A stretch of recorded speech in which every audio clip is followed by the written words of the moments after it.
എല്ലാ പ്രിയപ്പെട്ടവരുമേ എല്ലാവർക്കും സ്നേഹവന്ദനം ആദ്യം തന്നെ അറിയിക്കും. പ്രത്യേകിച്ച് ഇന്ന് ഒരു ശവസംസ്കാര ശുശ്രൂഷ ഉള്ളതുകൊണ്ടാണല്ലോ നമ്മൾ ഒരല്പം നേരത്തെ ഈ ഒരു മീറ്റിംഗ് ക്രമീകരിക്കേണ്ടി വന്നത്. എങ്കിൽ തന്നെയും നിങ്ങൾ താല്പര്യപൂർവ്വം ഇത്രയും അധികം പേര് വന്ന് സംബന്ധിച്ചതിലുള്ള പ്രത്യേകമായ നന്ദിയും സന്തോഷവും ഞാൻ ഈ സമയത്ത് അറിയിക്കുകയാണ്. ഇന്ന് എൻ്റെ ഭാര്യ ഒരു ചെറിയ പ്രഭാഷണം നടത്താൻ വേണ്ടിയിട്ട് നേരത്തെ പറഞ്ഞു വെച്ചിരുന്നതാണ്. എന്നാലും ഇന്ന് വന്നു തരാൻ സാധിക്കാഞ്ഞത് ഞങ്ങൾ വന്ന് എല്ലാം ഒന്ന് അറേഞ്ച് ചെയ്തു. മറ്റേ ഒന്ന് രണ്ട് പേര് വേണ്ടി വരികയും ചെയ്യും. അതുകൊണ്ട് മാത്രമാണ് ഇന്ന് വരാൻ സാധിക്കാഞ്ഞത്. അവർ കൃത്യം അടുത്ത മീറ്റിംഗ് നിശ്ചയമായിട്ടും ചെയ്യുന്നതാണ് എന്നുള്ള ഉറപ്പ് ഞാൻ നൽകുകയും ചെയ്യുന്നു.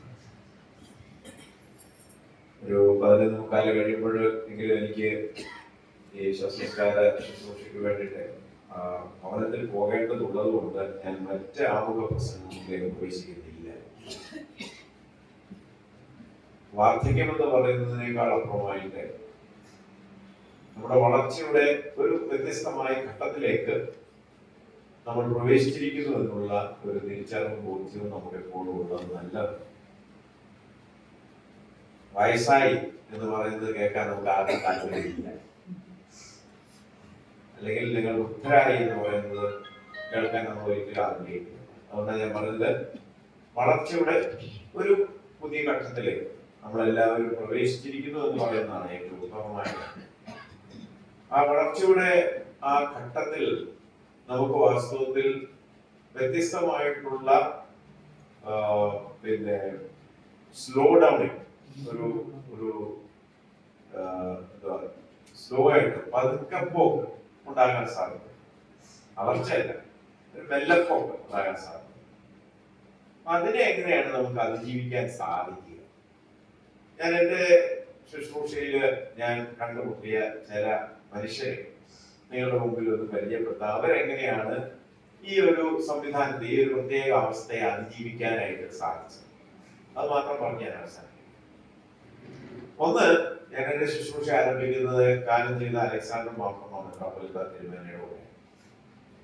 തിരുമേനി വാസ്തവത്തില് ഈ ഒരു ജീവിതത്തിന്റെ പ്രത്യേക ഘട്ടത്തെ അതിജീവിച്ച ഒരു കാര്യം, ഒരുപാട് കാര്യങ്ങൾ തിരുമേനിയോട് പറയാനായിട്ടുണ്ട്. ഒരു കാര്യം, ഇങ്ങനെയുള്ള ഘട്ടങ്ങളിൽ നമുക്ക് സംഭവിക്കാവുന്ന ഒരു കാര്യമാണ് ഓർമ്മക്കുറവ് എന്ന് പറയുന്നത്.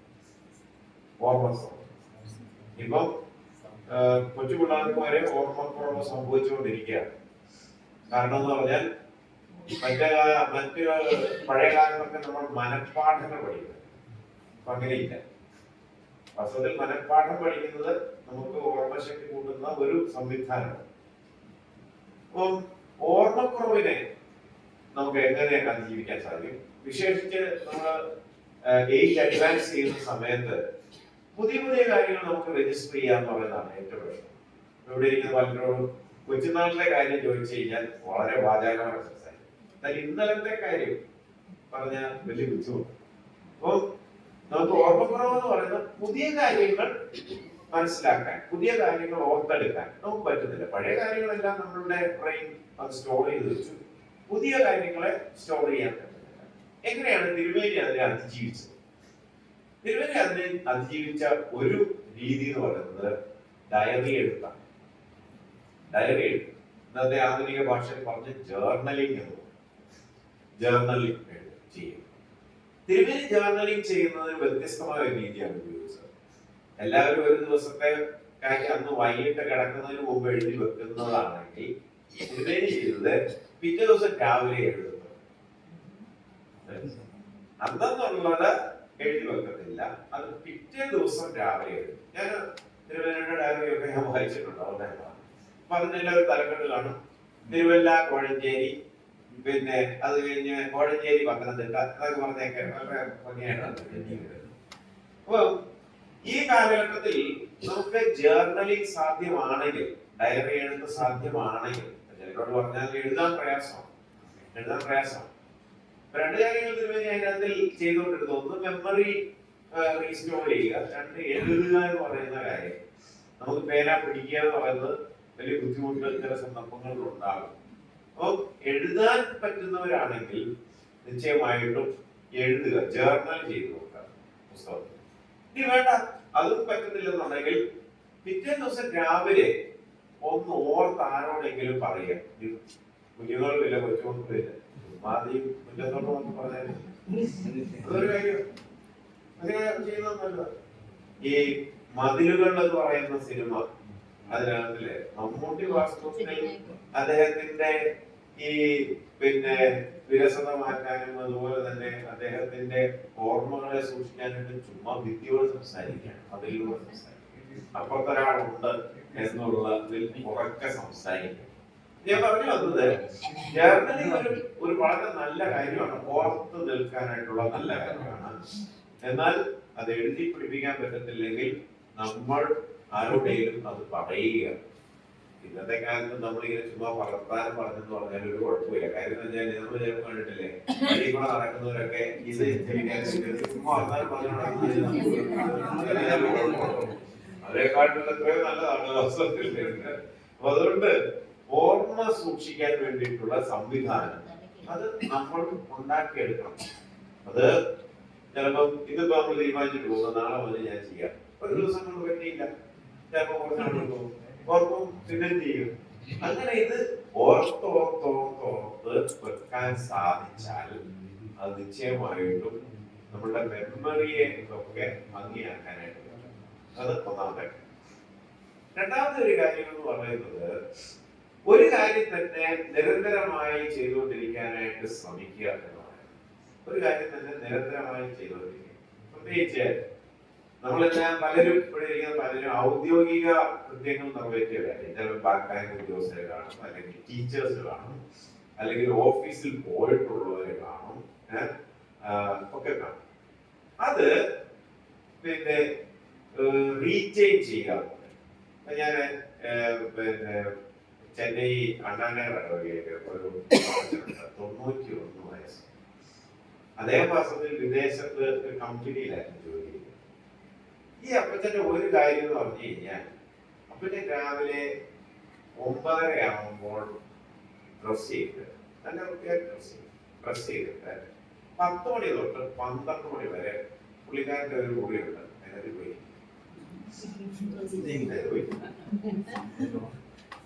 എല്ലാ ദിവസവും തിങ്കൾ മുതൽ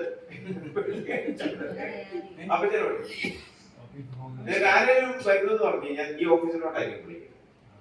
ഈ ഓഫീസിൽ ഈ കുറിക്കാത്ത അവിടെ ഇരുന്ന് സംസാരിക്കും. പറഞ്ഞാൽ പുള്ളി എത്രയോ വർഷമായിട്ട് അദ്ദേഹം ചെയ്തുകൊണ്ടിരുന്ന ഒരു ജോലിയാണ്. റിട്ടയർ ചെയ്തു അല്ലെങ്കിൽ ജോലി വിട്ടിട്ട് പോകുന്നു.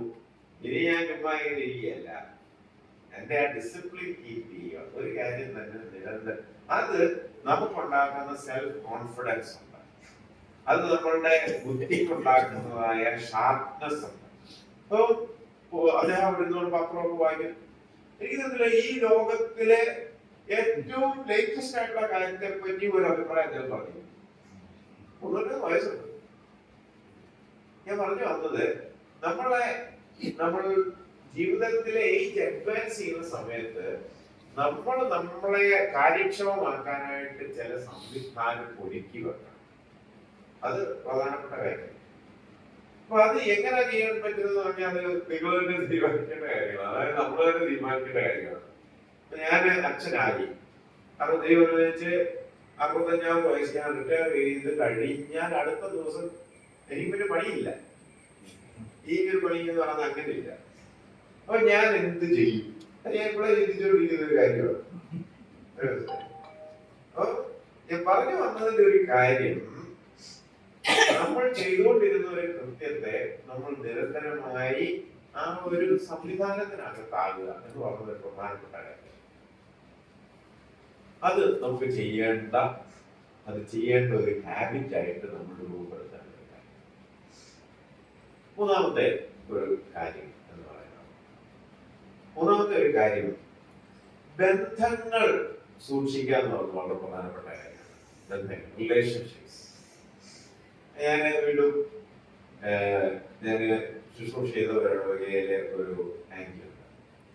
ആ ആന്റി ചെയ്യുന്ന ഒരു കാര്യം, ഹസ്ബൻഡ് മരിച്ചു പോയി, ആന്റി എന്നാണ് പേര്. ആന്റിക്ക് 96 വയസ്സ്, പറഞ്ഞ പ്രായം 96 വയസ്സ്. ഈ 96 വയസ്സിൽ ആന്റി രാവിലെ എഴുന്നേറ്റാൽ പിന്നെ തന്റെ കൃത്യങ്ങളൊക്കെ നിറവേറ്റി കഴിഞ്ഞിട്ട് ചെയ്യുന്ന പണി ഒരു 2 മണിക്കൂറത്തെ പണിയുണ്ട്.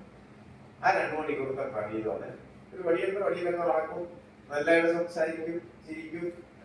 നല്ല ഈ 2 മണിക്കൂറത്തെ പരിപാടി എന്ന് പറഞ്ഞു കഴിഞ്ഞാൽ ആന്റി ഫോൺ എടുത്ത് എല്ലാ വൈധവ്യം അനുഭവിക്കുന്നവരെ വിളിക്കും. ആന്റിക്കോട് ആരോടെയും ഇടയ്ക്ക് സംസാരിക്കണം എന്ന് പറഞ്ഞാൽ പ്രത്യേക അച്ഛന്മാരെ വിളിച്ചുകൊണ്ടേ എല്ലാ ദിവസവും. ഇന്ന് രാവിലെ ഞങ്ങളെ ഇങ്ങനെ പോകുന്നുണ്ട്. അപ്പൊ അവിടുത്തെ പറഞ്ഞു വിട്ടു, അച്ഛനെ ഞങ്ങൾ ഇടയ്ക്കിടയ്ക്ക് ശല്യം ചെയ്യുന്ന ഭാര്യ ദിവസവും ശല്യം ചെയ്യുമോ ഞാൻ പറഞ്ഞു വന്നത്, വൈധവ്യം അനുഭവിക്കുന്ന ഒരാൾ ഒറ്റയ്ക്ക്. അപ്പൊ എനിക്കറിയാം അവിടെ ഒരു തമ്പിച്ചാന്റെ മക്കളെല്ലാം ഗൾഫിലാണ്. തമ്പിച്ചാൻ ഒറ്റയ്ക്കാണ് താമസിക്കുന്നത്. ഞാൻ എല്ലാ ദിവസവും രാവിലെ വിളിക്കും. എന്തിനാണെന്നറിയാമോ? തമ്പിച്ചാൻ ജീവനോടുണ്ടോ എന്നറിയാം. ഒരു ഭയങ്കര ശുശ്രൂഷയല്ലേ വാസ്തവത്തിൽ. കാര്യം എന്ന് പറഞ്ഞു കഴിഞ്ഞാൽ ആ ആള് എങ്ങനെ ഇരിക്കുന്നു, ആ ആന്റി അന്വേഷിക്കാതിരുന്നാൽ ഒരു വിളിച്ചെടുക്കുന്നില്ല. നിശ്ചയമാണ് ആന്റിയുടെ വരുമാന സൗന്ദര്യമുള്ളത്. അതുപോലെ ഒത്തിരി പേര്. ഞാൻ പറഞ്ഞു വന്നത്, നമ്മുടെ കണക്ഷൻ എന്ന് പറയുന്നത് നമുക്കറിയാവുന്ന കുറെ പേരെ വിളിച്ചുകൊണ്ടിരിക്കുന്നതല്ല. അത് മാത്രമല്ല, നമുക്ക് സ്പെസിഫിക് ആയിട്ട് ഇതെന്ന് പറഞ്ഞാൽ ഒരു പ്രത്യേക ശുശ്രൂഷയാണ് ആന്റി ചെയ്യുന്നത്. പ്രത്യേക ശുശ്രൂഷ.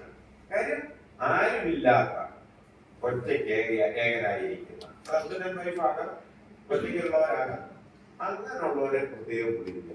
ഇത് നമുക്ക് ചെയ്യാവുന്ന ഒരു കാര്യമാണ്. അപ്പൊ 2 മണിക്കൂറേ ഉള്ളൂ. കാരണം ഒരു സമയത്ത് പോലും വിളിക്കത്തില്ല. ആന്റി രാവിലെ ഒരു 6-നും 8-നും ഇടയ്ക്കുള്ള വിളി മാത്രമേ ഉള്ളൂ ആന്റിയുടെ വിളി എന്ന് പറയുന്നത്.